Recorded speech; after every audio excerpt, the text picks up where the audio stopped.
And finally, we've reached the end of our Camp Countdown series, and that means it is time to talk quarterbacks with offensive coordinator Steve Gasula. Coach, good to see you, man. How's What's it going? going on? Great to be here. Ready to talk QBs? Absolutely. We got, as full disclosure, just over a week left of camp, so a lot to be determined. Give me just your overview so far of what you've seen from your guys every day throughout practice so far. Yeah, the first thing I would state to your point is like what you just said. We got about a week left. The days are long and the years are short, and we've got a lot of time so long as they're good days. We can make the days really good, and we still have room to grow. What I would tell you first and foremost is who they are as people, like their attitude. It couldn't be like any better, and that may sound cliche or like trite to say, but there was something that you guys shared on social media, and you guys have been amazing. Thank you. This fall camp, as good as anybody in college football. I mean that. But there was a play where Geno Campiotti had scored a touchdown, and the first two people that appear in the shot to meet him in the end zone, running off the sideline, are Brady Olsen and Garrett Zoro. And like, that's not fake. Like, that's not manufactured. I've never asked or coached them to do something like that. They just do it naturally. So they're fun to be around. They're engaged. They know when to be light. They know when to be serious. They've got the right kind of attitude. They support each other, but it's not manufactured. It's not plastic. It's not fake. They're about the success of our offense. And the first thing you see when you walk into my office says the flag, the flag, the flag. And basically what we're saying is the team, the team, the team. Nothing comes before that. And they have that approach and that mindset in everything they do, in the way they train, in the way that we meet, in the way that we practice. They're the right kind of dudes. Is this a unique situation for you where you step into a roster that doesn't have a clear-cut guy that's going to start week one, or is it like that every year where there's just competition and there's nothing guaranteed? So I've been asked that kind of question, quite a bit, the handful of times I've talked to the media, and I think it might just be by chance, but like, this isn't new to me. The first time I was ever an offensive coordinator, was in 2014 at Davenport University, but we didn't play a season until 16. We had to choose a starting quarterback through fall camp. Like, we had a three-man quarterback competition. In 2018, when I was the offensive coordinator at Ferris State, we had a three-man quarterback competition. In 2020, when I was at the University of Michigan, there was a three-man quarterback competition. In 2021, there was a two-man quarterback competition at Michigan. So I've been exposed to like the quarterback competition in fall camp quite a bit. And fortunately, I've been around three guys.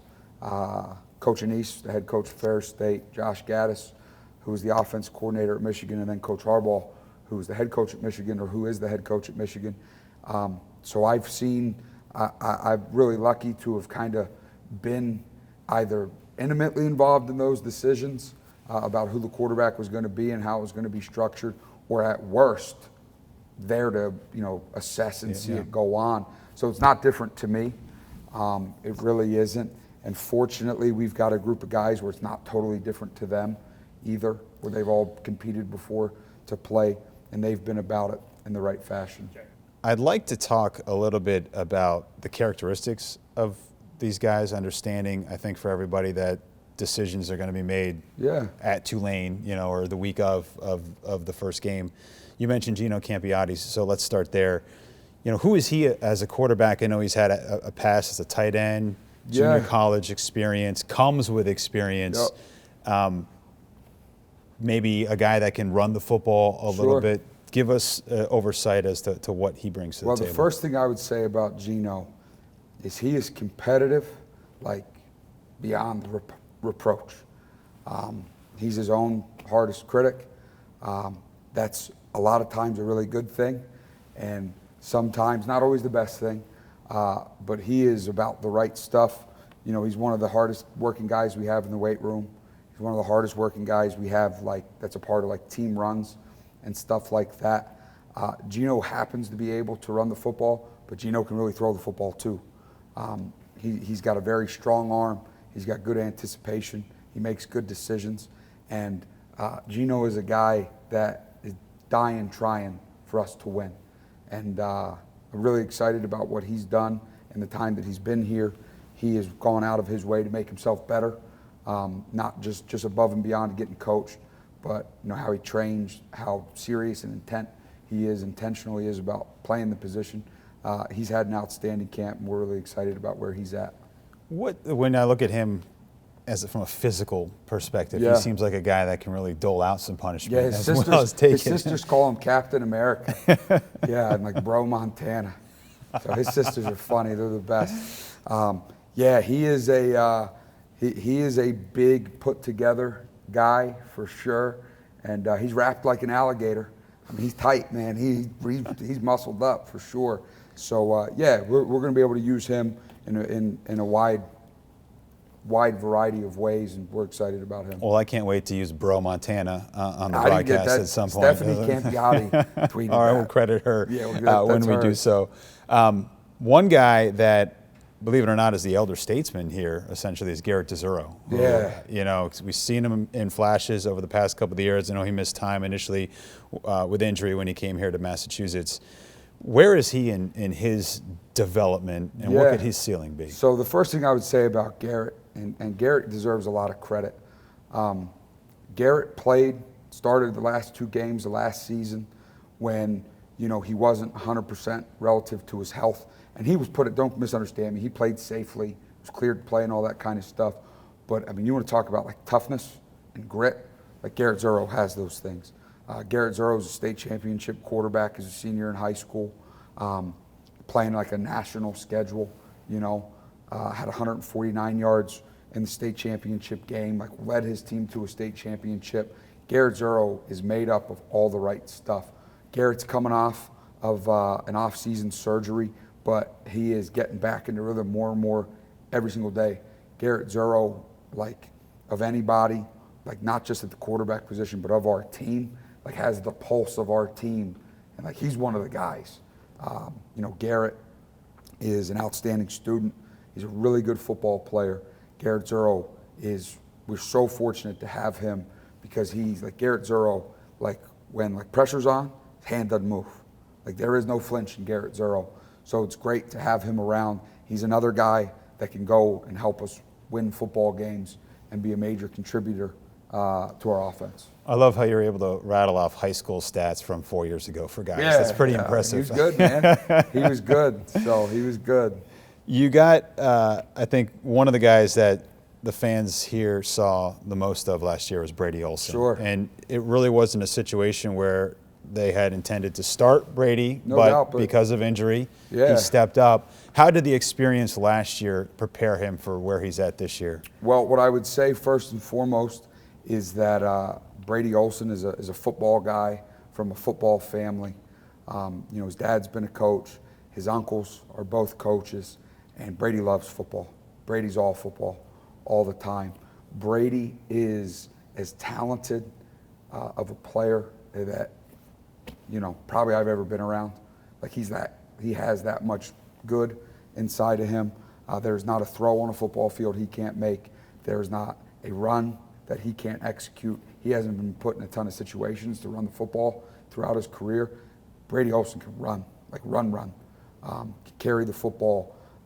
Brady Olsen is really into being a football player. I think him and Geno really, and Garrett too, they really have that in common. And really all of them do. They're into it. But Brady, a year ago, Brady was put in a tough spot. He was, and it's hard to play quarterback in college football, period. It's particularly hard to play it when you're young.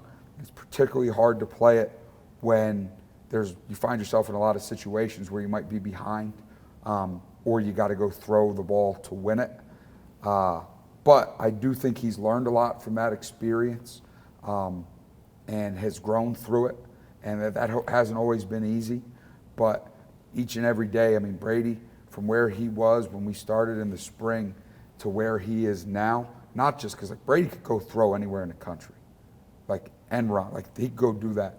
But for him, where he's grown from 11-on-11 football to where he was when we first started in the spring and to where he is now is night and day. And that's a credit to him.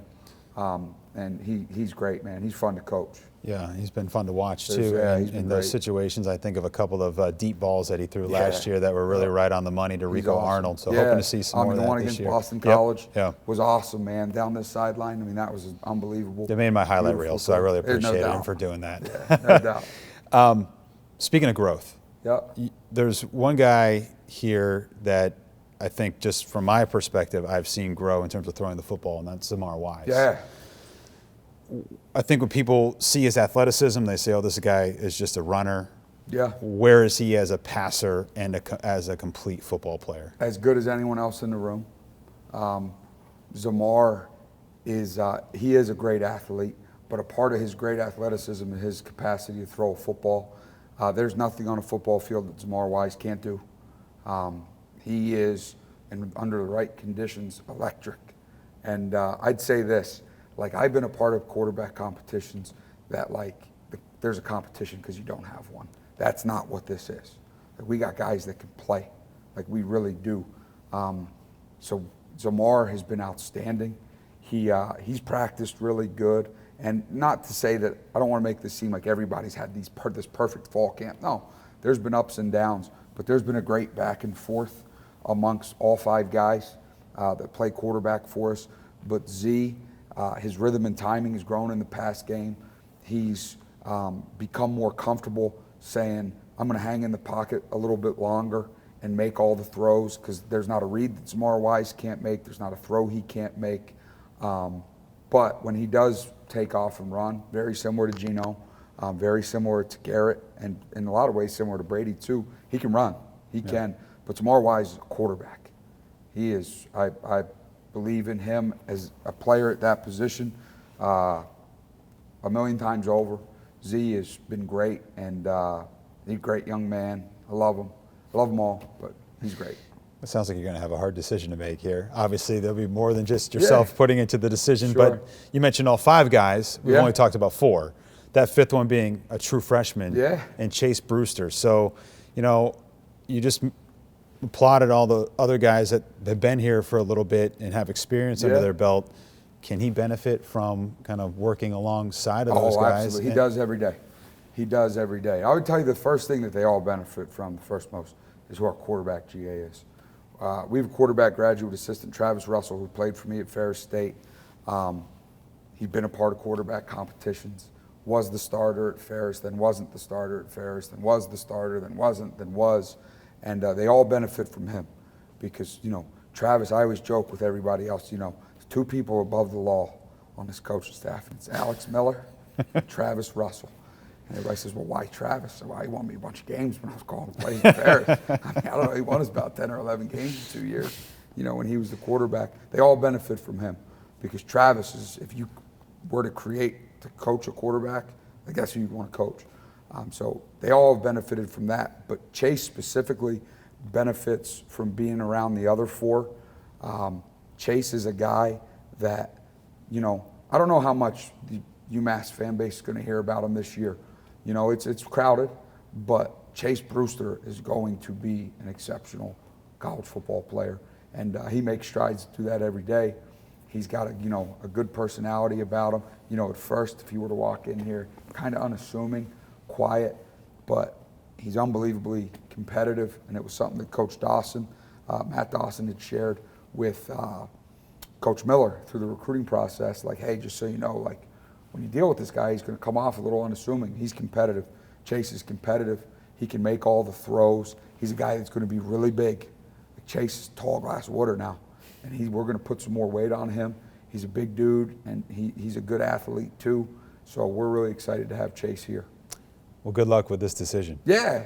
You know, to me, at the end of the day, it's about, you know, the guy or the group of guys, or whether that's 2 or 3. Rule number 1 is, you know, the quarterback can't lose the games, can't put our team in a position to lose the game quarters 1 through 3, so he can put our team in a position for him to go win it in the 4th quarter. And we're going to do that by playing great defense, by playing great special teams, and running the heck out of the ball. And that's what we're going to do, and that's what kind of the plan has been from the beginning. And I feel very confident that we have a guy or a group of guys that have the capacity to go and do that. Coach, can't wait to see it on September the 3rd. Thanks Me too. so much. I'm excited too.